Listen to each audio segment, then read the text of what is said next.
Nós costumamos, na nossa igreja, chamar as crianças a vir à frente e passar para elas uma prévia da mensagem que nós teremos em seguida. Queria convidá-las todas a vir.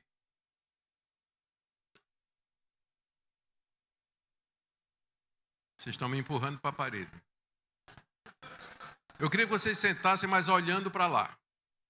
Olhando para... Está vendo aquela tela ali? Está vendo a tela? Pode sentar, todo mundo olhando para lá. Eu vou contar para vocês uma história. Queria que todo mundo prestasse atenção. Estão vendo lá no fim a tela?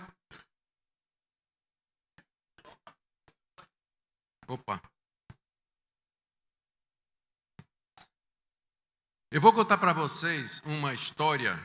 O nome dela é a história de Ícaro. Ícaro. E essa não é uma história verdadeira, tá certo? É uma história que foi contada há muito tempo por um escritor chamado Homero. E virou uma lenda. Oi. Rapaz, tem mais criança do que gente aqui.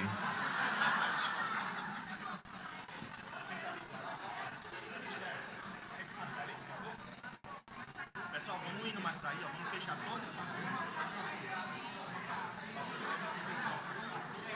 Ó, pode apertar. Crianças, vamos chegar mais para lá.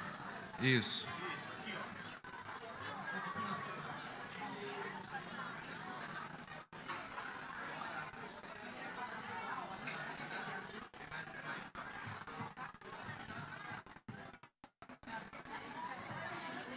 Ó, tem lugar ali ainda. Ó. Olha, pode passar para lá. Passar para lá.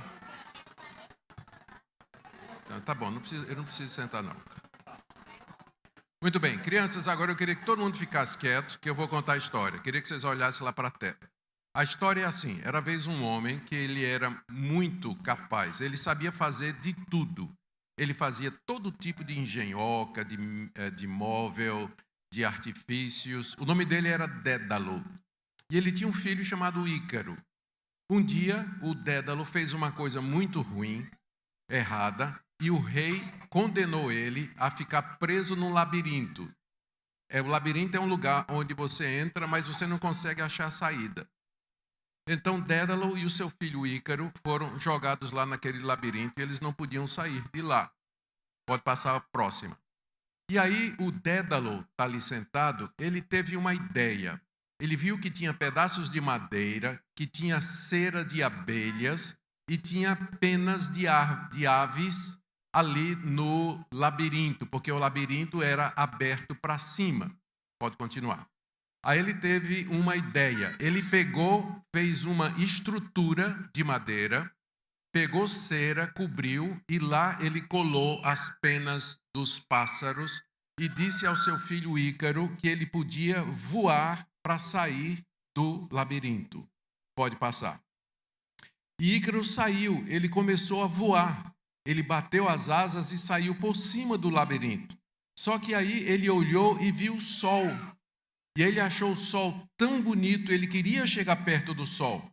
E o pai dele gritou, não chegue perto, não chegue perto. Mas ele estava fascinado, ele estava tão atraído pelo sol, que ele foi voando, voando, chegando cada vez mais perto do sol. E o que é que aconteceu?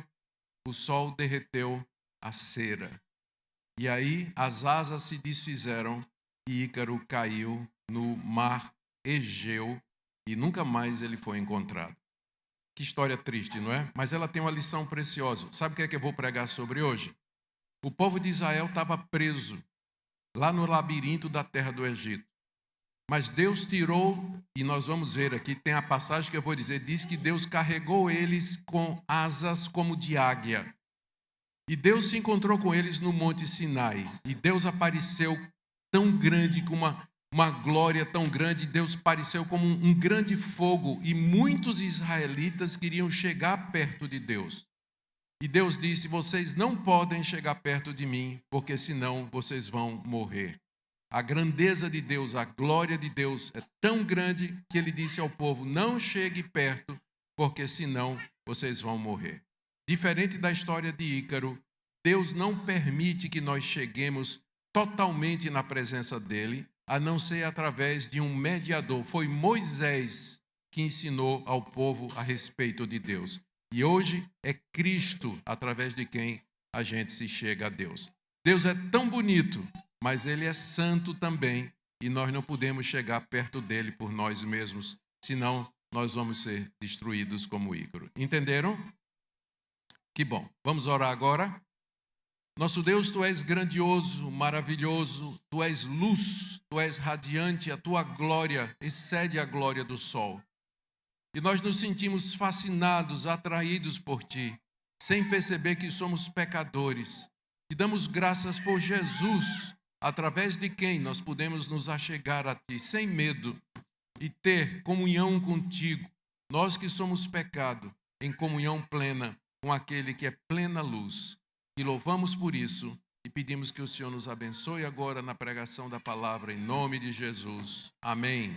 Amém. Bem, criançada, devagarzinho, tá? Sem fazer muito barulho.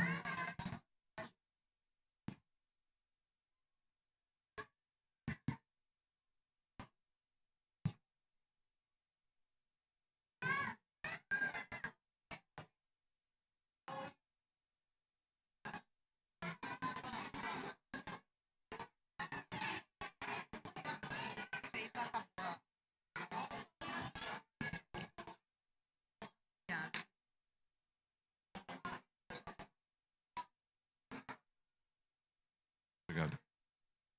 Queridos irmãos, vamos abrir a palavra de Deus no livro de Êxodo, capítulo 19. Estamos dando continuação à série de mensagens no livro de Êxodo. Obrigado. Pode abrir. Êxodo, capítulo 19.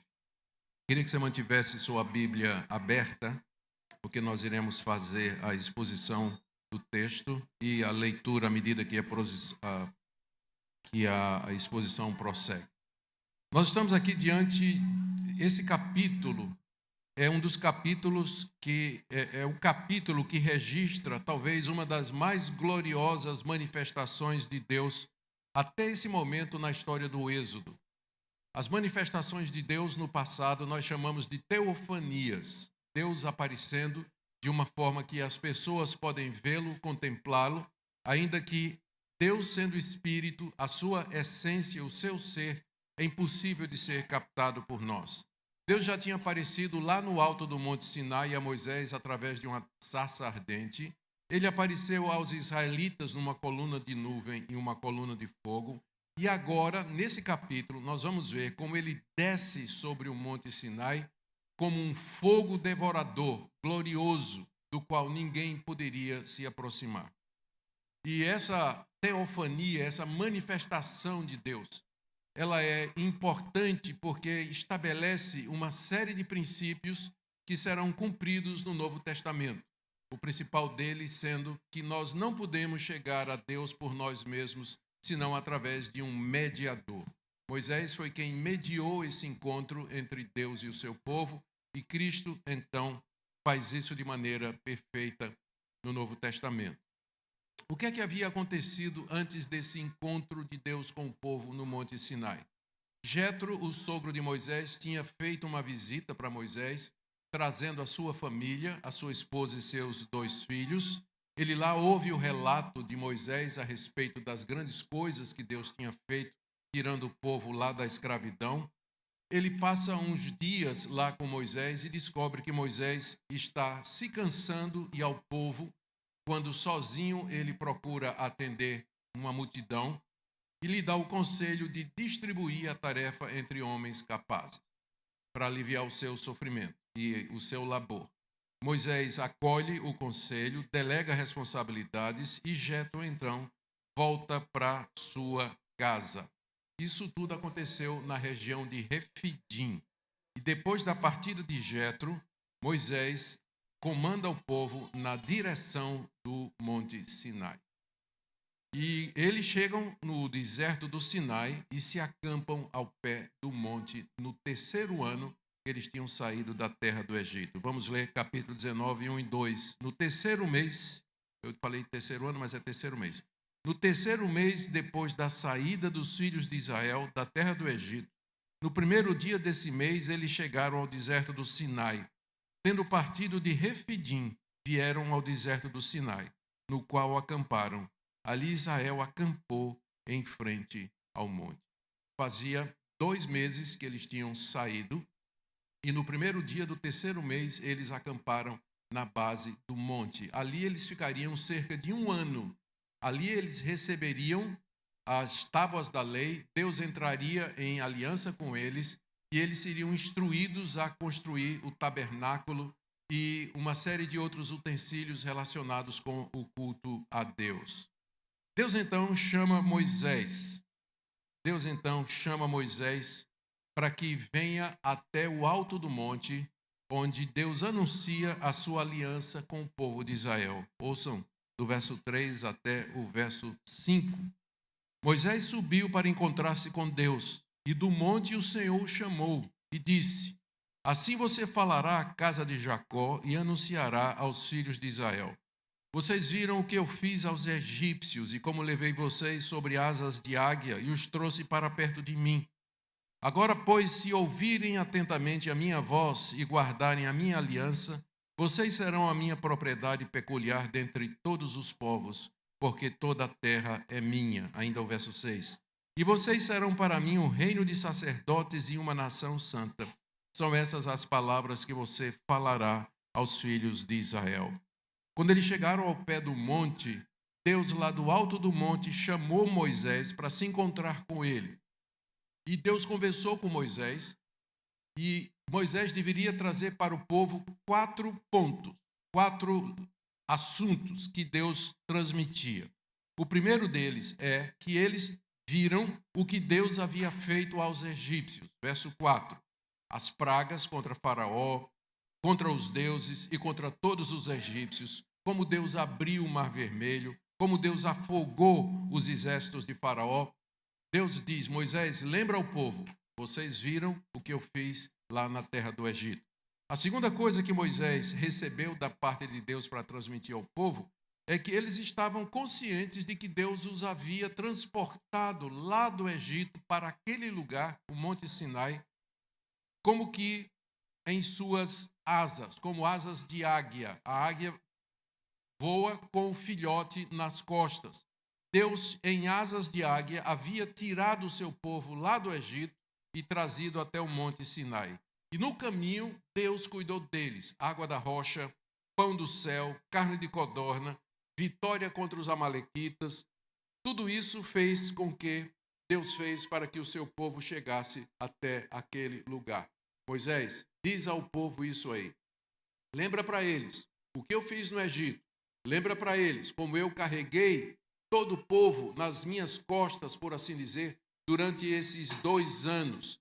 Terceira coisa muito importante, Deus diz a Moisés: diz ao povo que eu estou fazendo uma aliança com eles. Essa aliança era uma aliança proposta unilateralmente por Deus. Nas alianças que nós temos na Bíblia, sempre é Deus quem toma a iniciativa e é do lado de Deus apenas. Cabe ao homem se sujeitar a essas alianças. A aliança é o meio pelo qual Deus se relaciona conosco. Não tem nenhuma outra maneira pela qual ele pode se relacionar conosco, uma vez que ele é o que ele é. Uma vez que ele é glorioso, santo e nós somos pecadores, é só mediante um pacto, mediante uma proposta de aliança que nós podemos nos relacionar com Deus. Da parte dos israelitas, Deus diz, eles deveriam obedecer à voz do Senhor. A aliança trazia responsabilidades e a responsabilidade era essa: vocês vão ouvir a minha voz. Verso 5. Se vocês ouvirem atentamente a minha voz e guardarem a minha aliança. Era essa a responsabilidade do povo, guardar a aliança de Deus, obedecer aos seus mandamentos. Qual era a parte de Deus? Olha o que Deus promete ao povo, se o povo, em aliança, andar nos seus caminhos. Primeiro, eles seriam o tesouro de Deus entre as nações, como nós lemos aí no verso 5. Vocês serão minha propriedade peculiar de entre todos os povos. Vocês serão o meu tesouro. Aqui a referência é ao fato de que os reis tinham tesouros particulares e próprios, geralmente ocultos, que representavam a grande riqueza que eles têm. A nação de Israel seria o tesouro de Deus, a sua propriedade particular entre todos os povos. Isso significa que Israel seria instrumento de Deus entre os povos, porque ele diz: toda a terra é minha. Final do verso 5. Toda a terra é minha, todas as nações são minhas, mas de entre elas eu escolhi vocês, e vocês serão o instrumento da minha vontade, da minha revelação para todas as nações. Terceiro lugar, vocês serão reino de sacerdotes do Senhor. Veja aí no verso 6. É possível que a essa altura, Arão e os seus filhos já tinham começado a ministrar os sacrifícios nos cultos que eram oferecidos a Deus. Mas Deus diz: vocês, todos vocês serão sacerdotes. Vocês poderão se aproximar de mim mediante, naturalmente, os sacrifícios que haveriam de ser feitos. Vocês serão uma nação santa para mim, separada de todos os povos, como um povo peculiar, um povo que conhece a minha vontade, conhece os meus caminhos e o meu desejo de santidade. Duas observações importantes aqui. Deus aqui entra em aliança com a nação de Israel. A aliança da parte de Israel exigia obediência. Da parte de Deus, Deus tomaria Israel como sendo seu povo, propriedade peculiar, o tesouro do rei, e faria deles uma nação de sacerdotes e faria deles uma nação santa. O que é que a gente tem que observar aqui? Primeiro, que essa aliança, ela não é nova, ela é a continuação da aliança que Deus fez lá no Jardim do Éden, do pacto que Deus fez, que a gente chama o pacto da graça, e que foi renovado em Abraão, Isaque, Jacó, Noé, e que agora Deus renova, restabelece com a nação de Israel. O centro dessa aliança é que Deus haveria de mandar um Salvador, como está dito lá em Gênesis capítulo 3, verso 15, quando tudo começou. Mandaria alguém nascido de mulher que esmagaria a cabeça da serpente. O Messias, o Salvador do povo de Deus. As diversas alianças são desdobramentos dessa única aliança da graça. Segunda observação importante. Embora essa aliança esteja sendo feita aqui com os descendentes biológicos de Abraão, com os judeus de nascimento, na verdade, ela está sendo feita com o remanescente fiel. Ela está sendo feita com o povo de Deus, com o Israel dentro de Israel. Quem diz isso é Paulo em Romanos capítulo 9. Nem todo israelita é filho de Abraão. Aqui há um conceito de judeu como sendo alguém que teme a Deus, cuja aliança está no coração e que anda nos caminhos do Senhor. Mais adiante no Novo Testamento, Pedro, na sua primeira carta, se dirigindo aos cristãos espalhados pelas províncias e que estavam sendo perseguidos, ele diz o seguinte: vocês são, olha só a linguagem de Pedro, ele diz assim, um minuto. Púlpito novo. Vocês são geração eleita, sacerdócio real, nação santa, povo de propriedade exclusiva de Deus. Pedro pega os mesmos termos que Deus usou para se referir a Israel e diz isso para a igreja. Vocês são o meu povo, vocês são o povo de Deus. Os cristãos, os que creem no filho de Abraão, Isaque e Jacó, os que creem no filho de Davi, aquele que veio de Israel, o Salvador do mundo, esses são o povo da aliança, esses são o verdadeiro povo de Deus. O livro de Apocalipse começa com João dizendo: Cristo nos ama e pelo seu sangue nos libertou de nossos pecados e nos constituiu reino e sacerdotes para o seu Deus e Pai. Reino e sacerdote, a linguagem que é usada lá no Antigo Testamento. Então Deus entra em aliança com a nação de Israel nos termos que eu disse aqui. Em seguida, no verso 7 a 9, nós vemos a atuação de Moisés como mediador, pois toda aliança tem um mediador, um garantidor da aliança. E aqui é Moisés que aparece como sendo essa pessoa. Veja do verso 7 até o verso 9. Moisés foi, chamou os anciãos do povo e expôs diante deles todas essas palavras que o Senhor lhe havia ordenado. Então todo o povo respondeu a uma só voz: tudo que o Senhor falou, nós faremos. Moisés relatou ao Senhor as palavras do povo. E o Senhor disse a Moisés, olha aqui, eu virei a você numa nuvem escura para que o povo ouça quando eu falar com você e para que também creiam sempre em você, porque Moisés havia anunciado as palavras do povo ao Senhor. Duas coisas aqui nessa sessão. Primeiro, Moisés desce do monte e anuncia fielmente ao povo a aliança e os termos da aliança. E eles então unanimemente dizem, nós vamos obedecer a Deus. Mal tinham eles a ideia de que eles jamais conseguiriam fazer isso. Próximos 40 anos no deserto vão mostrar como eles quebraram cada um dos termos da aliança que Deus havia feito. Precipitadamente eles disseram, nós vamos fazer tudo o que Deus mandar. Nós vamos obedecer a todos os termos que Deus disse. E dessa forma, voluntariamente, Israel entra na aliança com o Senhor.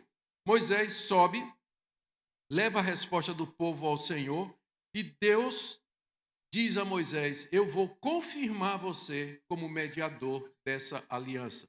E disse, eu vou aparecer a você numa nuvem escura, a vocês numa nuvem escura, e eu vou falar com você. E o povo então vai crer que você foi enviado por mim, que você é o meu mensageiro, que você é o mediador.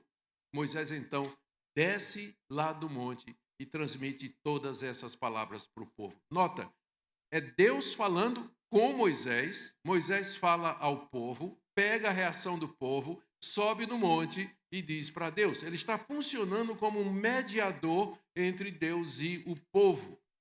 E Deus então, agora, ele ordena, ele tinha prometido que apareceria ao povo, então ele ordena a consagração dos israelitas para que isso possa acontecer. Veja aí do verso 10 a 13.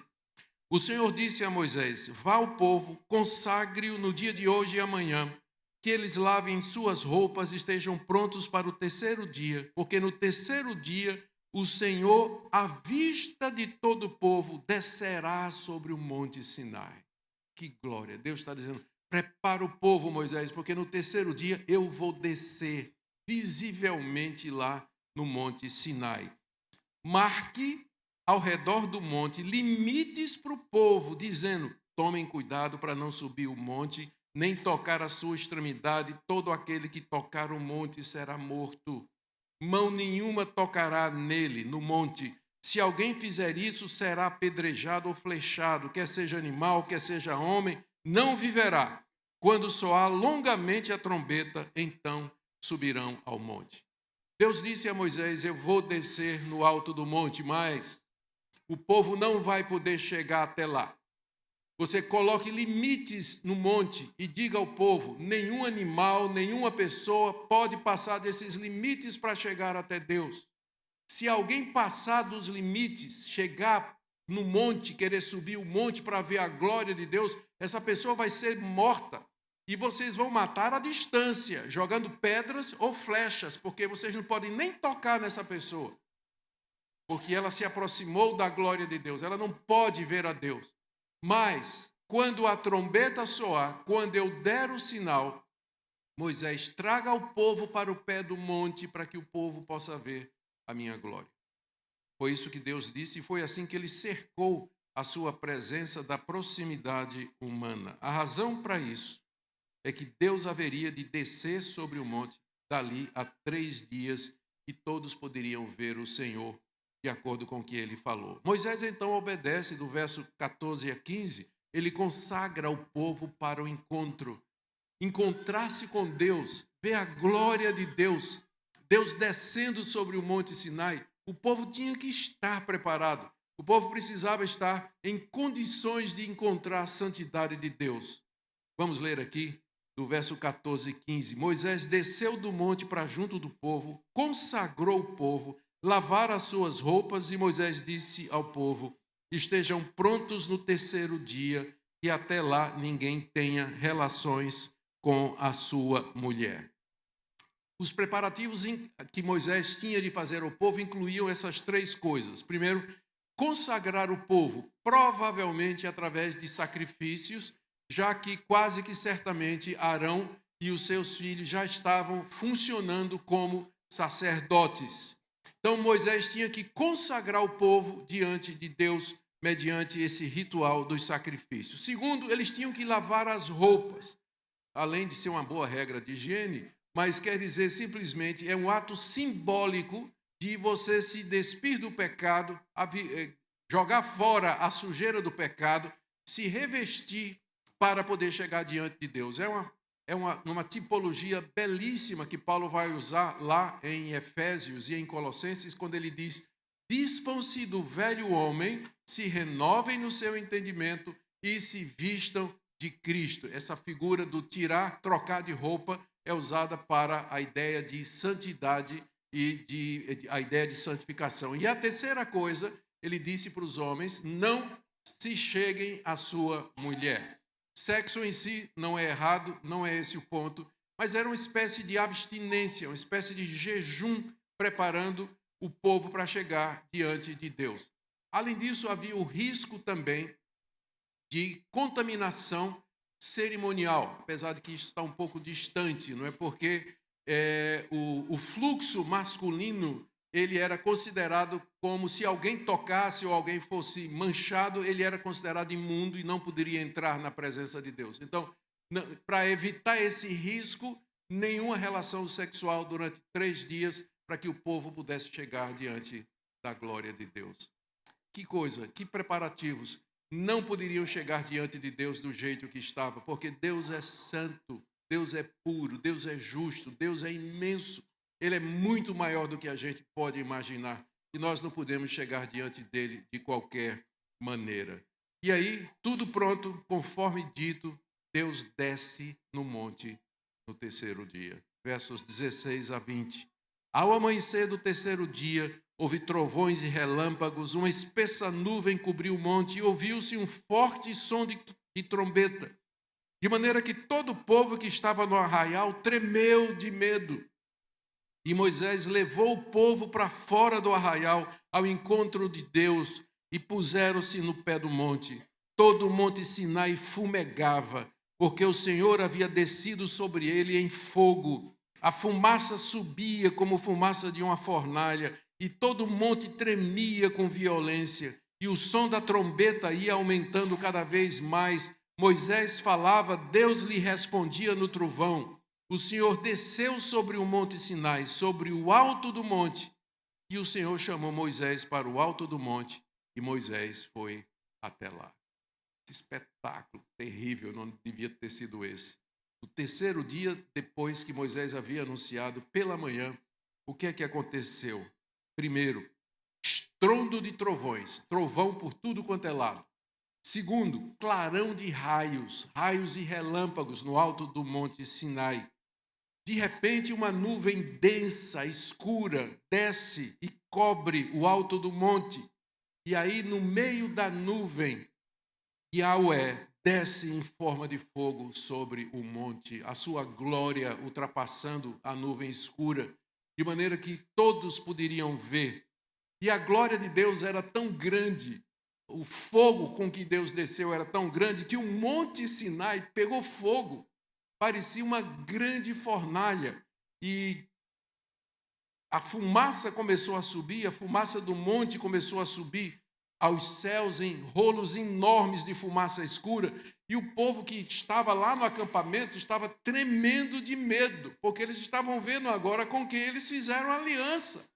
Eles viram agora a quem eles prometeram a vida e consagraram a si e os seus filhos para todo sempre.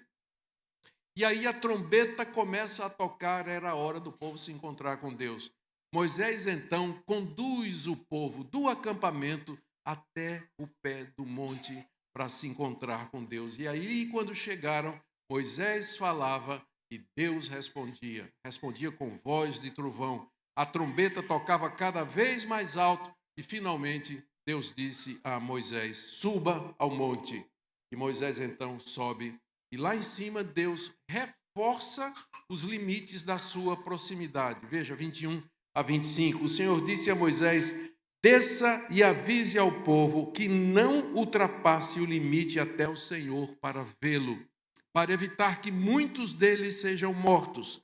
Também os sacerdotes, está aqui a razão pela qual eu disse que provavelmente Arão e os seus filhos já estavam começando a ministrar, também os sacerdotes que se aproximam do Senhor devem se consagrar para que o Senhor não se volte contra eles. Então Moisés disse ao Senhor: o povo não poderá subir um monte Sinai, porque tu nos advertiste dizendo: marque limites ao redor do monte e consagre-o. E o Senhor respondeu: vá, desça, depois você subirá, e Arão virá com você. Porém, os sacerdotes e o povo não devem ultrapassar o limite para subir ao Senhor, para que Deus não se volte contra eles. Aqui nessa fase final desse momento, Deus chama Moisés e diz assim: Moisés, volte. Deus já tinha descido em glória sobre o monte. Chamou Moisés.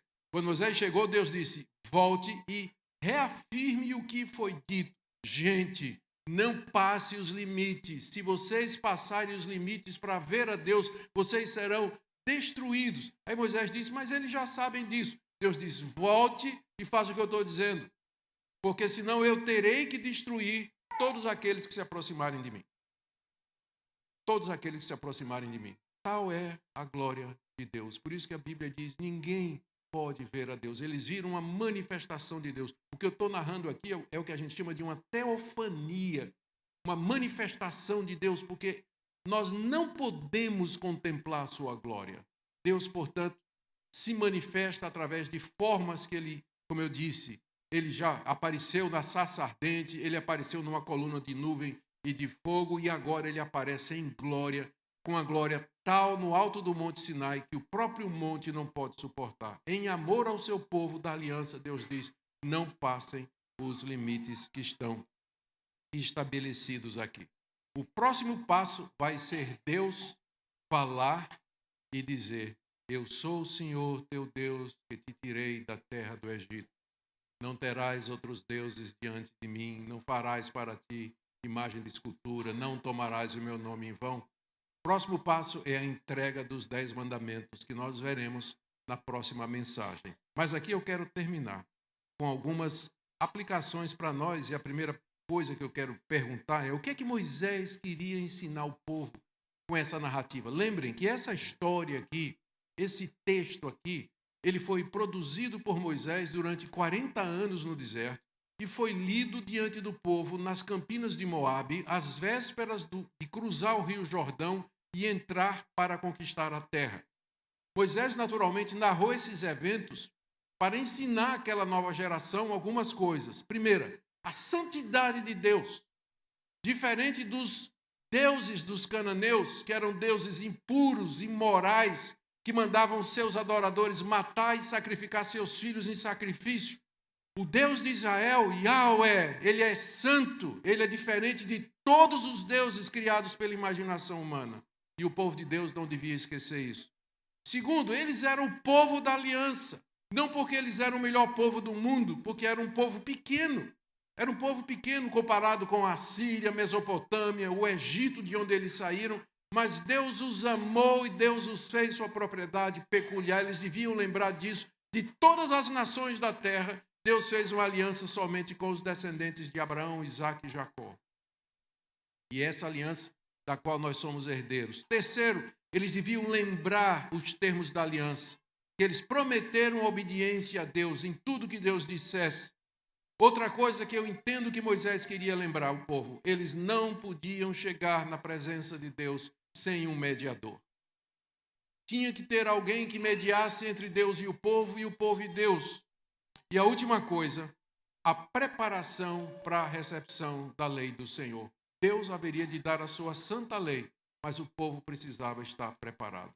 Tudo isso que esse capítulo representa. E eu pergunto: e nós? O que é que isso tudo tem conosco? Primeira coisa, nós somos o povo da aliança. Os que creem em Cristo Jesus, eles são o descendente fiel, o remanescente fiel, com quem Deus tem essa aliança. Deus fez uma aliança com o Israel dentro de Israel, com aqueles descendentes de Abraão que creram nele, que creram em Deus, que creram na sua promessa, que aguardavam o Messias. Foi com eles que Deus fez essa aliança. Portanto, Deus não tem dois povos. a nação de Israel e a igreja. Deus sempre teve um povo só. No Antigo Testamento, esse povo estava contido na nação de Israel. Hoje, esse povo está espalhado por todas as nações e consiste daqueles com quem Deus fez uma aliança baseada no mediador Jesus Cristo e selada com seu sangue. Segunda coisa, para você que se diz conhecedor desse Deus e que você teme a esse Deus, mas vive uma vida de impureza, uma vida suja, uma vida imoral, uma vida no erro, esse é Deus. Eis a santidade dele, que ninguém podia nem tocar no monte. E você diz que ama esse Deus, você diz que é discípulo desse Deus, que conhece esse Deus e vive da maneira como você está vivendo. Esse é o Deus bíblico, não é o Deus molenga que fica passando a mão na cabeça de pecadores, como o mundo diz, um Deus que é, um deusinho de amor, que não importa com as coisas erradas que eu faço. Não é esse o Deus bíblico. Deus bíblico é santo e nós não podemos nos aproximar dele de qualquer maneira, por nós mesmos. Tenha em mente isso. Outra coisa, tem gente que pensa que primeiro tem que cumprir a lei para depois ser povo de Deus. Vocês notaram que é o contrário? Deus primeiro fez Israel o seu povo e só depois deu a lei. Não é por obras, é pela graça soberana e eletiva de Deus. Deus chama, Deus traz para si, Deus converte e então diz: agora você vai andar nos meus caminhos. Diferente de todas as outras religiões que dizem, primeiro você tem que guardar esses mandamentos e só então eu serei o seu Deus. Não é esse o Evangelho. O Evangelho é o Evangelho da graça desse Deus santo que busca para si um povo, traz para si um povo que deve ser uma nação de sacerdotes, uma nação separada para andar nos seus caminhos. Talvez haja pessoas aqui nessa manhã que foram acostumados a esperar alguma manifestação de Deus. Eu quero ver Deus. Não peça para ver Deus. Não peça. Eu quero ver algum sinal da parte de Deus. Essa é uma teofania específica. Depois disso aqui, Deus nunca mais apareceu dessa maneira na história bíblica. A revelação final e maior de Deus, a sua teofania maior, é quando ele em pessoa vem a esse mundo, na figura de Jesus de Nazaré. Essa é a maior manifestação de Deus. E depois dessa manifestação, nós não precisamos de mais nenhuma outra. Tendo Deus outrora falado de muitas maneiras aos nossos pais pelos profetas, nos últimos dias nos falou pelo seu Filho. Cristo é a manifestação maior e final de Deus. Desse Deus que é santo, tão puro de olhos, que ele teve que tomar a forma humana para vir resgatar o povo da aliança. Porque nós não podemos suportar a sua glória. Agora você entende a necessidade de um mediador. Agora você entende por que é que a Bíblia diz: há um só Deus e um só mediador entre Deus e os homens, Jesus Cristo, homem. Agora você entende por que Jesus disse: eu sou o caminho, a verdade e a vida. Ninguém vem ao Pai senão por mim. Irmãos, nós não chegamos no Monte Sinai, mas nós chegamos a Jerusalém celestial. Chegamos à graça de Deus revelada em Cristo Jesus. Abrace isso. Que esse lugar seja um lugar de proclamar o verdadeiro Evangelho, a santidade de Deus, mas sua graça e a sua misericórdia por meio de Jesus. Queria chamar o pastor Jorge a vir à frente para orar e logo em seguida proceder com a celebração de um dos sinais dessa aliança, que é a ceia do Senhor.